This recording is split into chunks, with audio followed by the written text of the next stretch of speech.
अवघ्या एका तासात 7 बाऱ्यावर दुसऱ्या व्यक्तीचे नाव. कल्याण तहसीलदार कार्यालयातील प्रकार. कल्याण तहसीलदार कार्यालयातील एका प्रकरणामुळे खळबळ उडालीय. एका शेतकऱ्याच्या जागेवर फेरफार करून अवघ्या एका तासात 7 बाऱ्यावर दुसऱ्या व्यक्तीचे नाव टाकण्यात आल्याचा आरोप करण्यात आलाय. या प्रकरणाची गंभीर दखल घेत भाजप पदाधिकारी आणि विकासक प्रेमनाथ म्हात्रे हे लवकरच मुख्यमंत्री देवेंद्र फडणवीस आणि महसूल मंत्री चंद्रशेखर बावनकुळे यांची भेट घेणार आहेत. तसेच या प्रकरणी उच्च न्यायालयात याचिका दाखल करण्याची तयारीही त्यांनी केली आहे.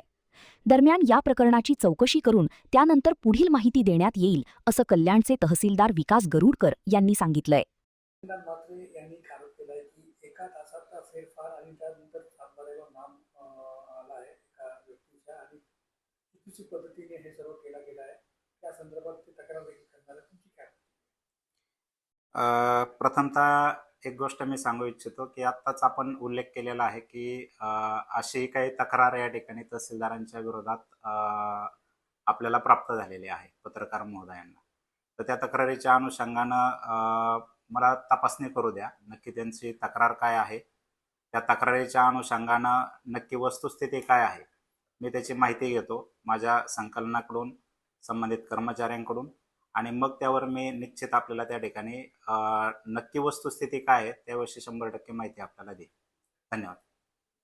नमस्कार, मी प्रेमनाथ कलुराम म्हात्रे, भारतीय जनता पार्टी कल्याण जिल्ह्याचे उपाध्यक्ष. ही कल्याण तहसीलदाराचीच एक वस्तुस्थिती आहे. असे खोटे नाटे सांगून कुठल्याचा दबावाचा फोन आला, पैशाचा आमिष दाखवून कुठला असे ब्लॅकमेलरची एक टोली आहे.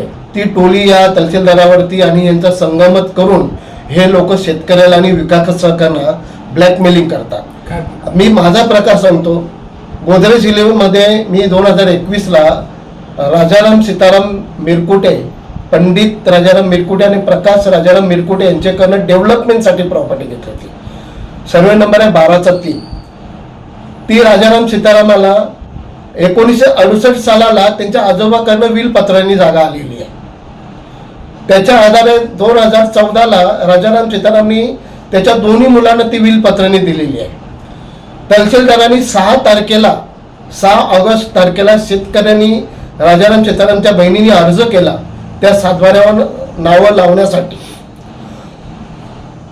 असं काय झालं का 1 घंट्यात फेरफार मंजूर, 1 तासात फेरफार मंजूर, 7 बाऱ्यावर अंमल.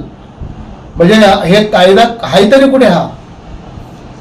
हे चाललंय तरी काय कल्याण तहसीलदाराचं काम? आजपर्यंत आपण सर्वसाधारण वारस दाखला किंवा वारस फेरफार टाकताना मिनिमम 15 दिवसाची नोटीस, त्या सातबाऱ्यावर असलेली नावांना त्यांची एक नोटीस काढतात तहसीलदार मधून किंवा तलाठी ऑफिस. माझ्या कंपनीचा इतर हक्कामध्ये 50 लाखाचा बोज आहे.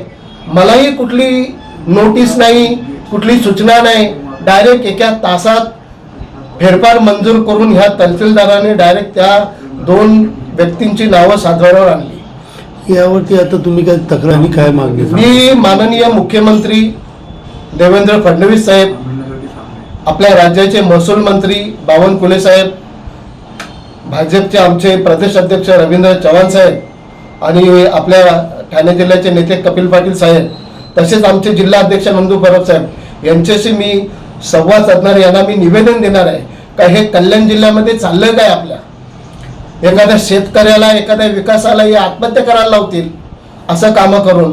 आणि याच्या मागे जी टोली आहे ती आणि हे तहसीलदार असे मिळून हे तोडपाणी करायचं काम चालू आहे. तहसीलदारांना विचारणी केली असता तहसीलदारांचं म्हणणं आहे आणि खालच्या लोकांचं का आमच्यावर कुठला तरी मोठ्या नेत्याचा प्रेशर आहे, त्यांचा फोन आला म्हणून आम्ही एका तासात. कुठल्याही नेत्याचा जरी फोन आला तरी 1 तासात मंजूर होतो का फेरफार? आणि लगेच 1 तासात सातबारे अंमल? तरी देखील अशा प्रकारे होतं. मला हेच समजत नाही का सत्ता असताना जर आमच्यासारख्याला असा त्रास होतो तर सर्वसामान्य आणि सामान्य शेतकऱ्याची काय हालत असेल?